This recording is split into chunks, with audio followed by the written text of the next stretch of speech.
Hi, I'm Izzy Sasso. I'm Brennan Grimes, and this is Crash Course World History. And today we're studying Nazi medical experiments.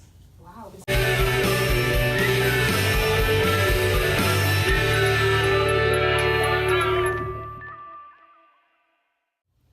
Over the course of World War II, there were up to 70 medical experiment projects conducted by Axis Powers researchers, typically aimed at increasing the technologies for Axis soldiers. These so-called physicians were able to work freely within many concentration camps without any regard to basic medical ethics and the health of patients involved. One type of experiment that was very popular during this time were those that were utilized to test human endurance. For example, at the Dachau camp, there were tests conducted by Sigmund Rascher. Popular during this time were those that were utilized to test human endurance. For example, at the Dachau camp, there were tests conducted by Sigmund Rascher and other scientists in which prisoners were submerged in freezing water tanks for hours at a time, and then the physicians attempted to revive them using various methods. Many prisoners died as a result of hypothermia, suffocation, and infections. Another example of endurance test in the high-altitude experiments performed by Sigmund Rascher in 1942 at the Dachau camp. He and other scientists were interested in finding how best to save German pilots that had to be ejected at high altitudes. He subjected hundreds of prisoners to pressures that were extremely low, using a tank that could replicate altitudes up to 68,000 feet. Over 80 prisoners reportedly died immediately during or after the trials, and 200 others were said to be executed to prevent them from sharing Nazi secrets. At Ravensbrück camp, physicians wished to find how best to treat battlefield wounds of Axis soldiers, and a few common infections that were causing deaths for the German army were gas gangrene, strep, and tetanus. They developed a drug called sulfonamide to treat these infections. They gathered hundreds of prisoners and gave them horrific battlefield-like wounds, and then rubbed them with glass and dirt to make them authentic war wounds. Once they festered and became infected, the doctors would use sulfonamide to try and treat them. Almost all of the prisoners died as a result of complications of these large flesh wounds and agony. Several other experiments of this nature were done with diseases like tuberculosis and several types of measles, wherein prisoners were purposely infected and then the doctors tried various medications and treatments to help attempt to cure them. A particularly disturbing trend that happened at most concentration camps that conducted medical trials were repeated accounts of doctors attempting to transplant body parts, including whole human limbs and bones. These prisoners suffered mutilation and permanent disabilities. The Nazis were not only interested in endurance tests and medical breakthroughs. Part of Hitler's plan, remember, was to create the perfect race of people and make the German/Aryan race dominant over all others. Part of this plan was to eradicate all genetic and hereditary diseases from the German lineage. Sterilization of these people with diseases was seen as the best option. However, scientists needed to find the safest way to sterilize people, thus they tested many different methods on thousands of prisoners, including subjecting genitalia to radiation and castration. Due to these methods being underdeveloped, these sterilized prisoners suffered untold horrors, resulting in death in many cases.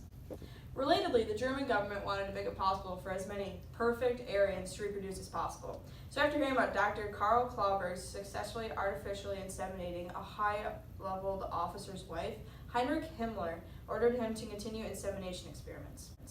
Over 300 women at Auschwitz were forcibly inseminated, and Klauberg reportedly tortured them and told them that he had just impregnated them with animal DNA, and that they now had horrible monster hybrids growing inside of them. But I mean, who doesn't want a hybrid going inside of them, you know what I'm saying? And artificial insemination wasn't the only experiment done to increase the number of Aryan births. Dr. Joseph Mengele was especially interested in how to increase the frequency of multiple births. Any twins that were prisoners in Auschwitz were immediately taken to him to be experimented on and to serve as lab rats to whatever kind of tests he wanted, including how each twin reacted to different illnesses and infections. Of the 2,000 pairs of twins that were subjected to testing experiments, only around 80 pairs survived. Sometimes only one twin was allowed to live past the experiments. One such woman who survived with her twin, Miriam, was Eva Kor, and here is her testimony describing exactly what she went through. We were Mengele twins, which we found out later on what that meant.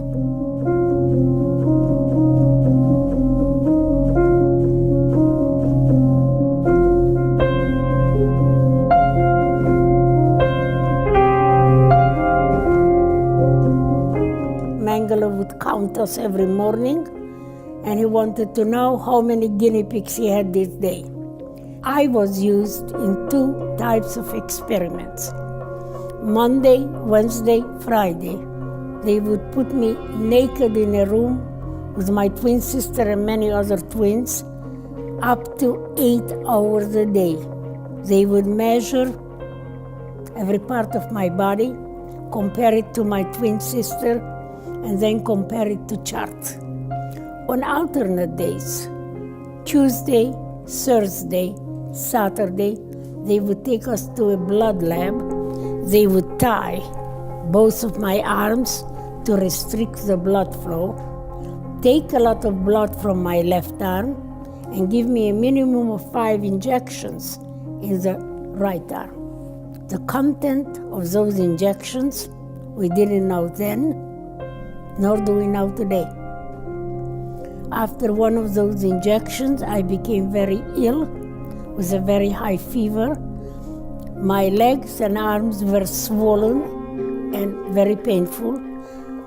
I was trembling as the August sun was burning my skin, and I had huge red spots covering my body.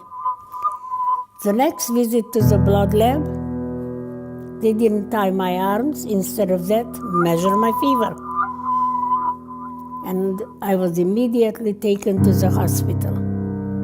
The hospital was another barrack, but it was filled with people who looked to me more dead than alive.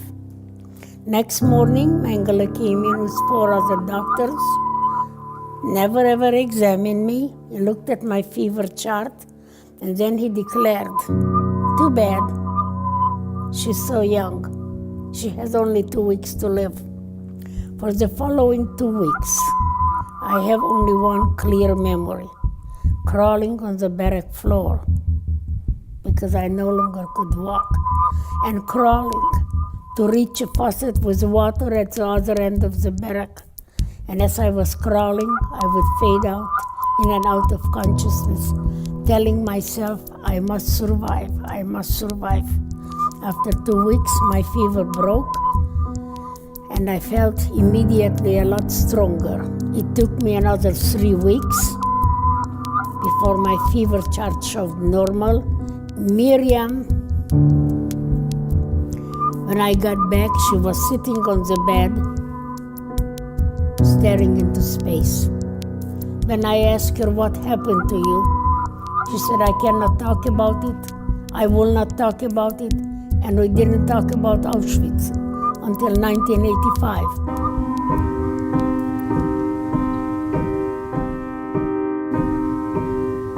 When I asked her in 85, Miriam, do you remember? When I was taken to the hospital, she said yes. I said, what happened to you while I was in the hospital? She said, I was under Nazi doctor supervision 24 hours a day. It was the same 2 weeks that Mengele said I would die. So I said to them, what happened to you after the 2 weeks were up? She said she was taken back to the labs, injected with many injections that made her feel very sick. As we found out years later, when she grew up, got married in Israel, expected her first child, she developed severe kidney infections that did not respond to any antibiotic. Second pregnancy in 1963, the infection got so bad that the Israeli doctors studied her, and they found out that Miriam's kidneys never grew larger than the size of a 10-year-old child. So I begged Miriam that not to have any more children, because every pregnancy was a life crisis. But she had a third child, and after the third child was born, her kidneys started to deteriorate, and by 1987 they failed, at which time I donated my left kidney. I had 2 kidneys and 1 sister, so it was an easy choice. But a year later, she developed cancerous polyps in the bladder. The doctors kept asking me to find our Auschwitz files. We never found our files. We never found out what was injected into our bodies. Miriam died June 6, 1993. Eva Kor's story is not uncommon from those that survived the Nazi medical trials. Many of the victims were never told what was happening to their bodies, and they suffered much longer than the years they spent in concentration camps. It's time for the open letter, everybody. Time for the open letter!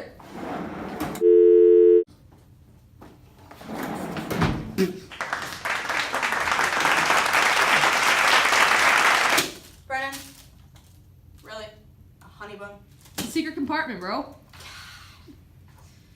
Dear Nazi doctors, who gave you medical license anyway? And like, why did you have to be so terrible? I mean, you're not the boys from Lord of the Flies. I mean, the Mongols didn't even do that! The Mongols!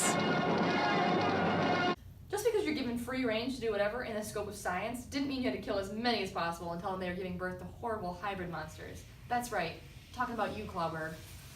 So I guess my point is that just because you claim it's in the name of science doesn't make you not a terrible person. Best wishes, Izzy and B.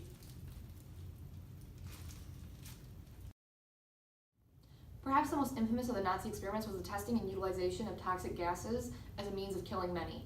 These gas chambers were not originally designed to kill so many prisoners. In fact, they were first developed to test the effects of certain gases if they were to be used as weapons, and many trials were conducted in which the physicians attempted to reverse the effects of the gas and find an antidote that could be used by the German soldiers in the case that they were attacked. Whether it was to help find ways to save German soldiers, increase the birth rates of the Aryan race, or just curiosity that led to those experiments, these largely contributed to the massive loss of life that occurred during the Holocaust. But we can only hope that there will never be a next time.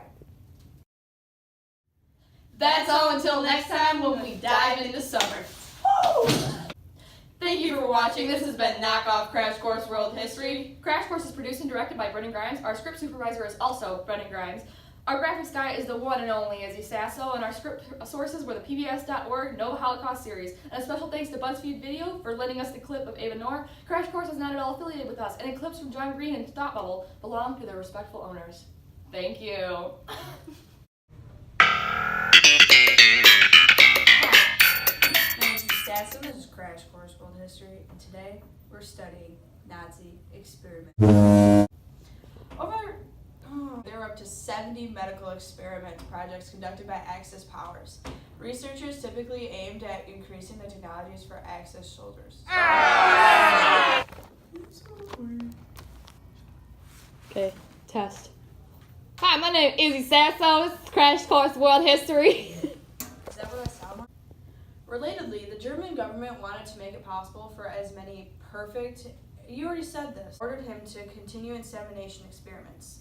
Over 300 women at Auschwitz were forcibly inseminated, and Clawberg reportedly tortured them and told them that he had impregnated Olivia.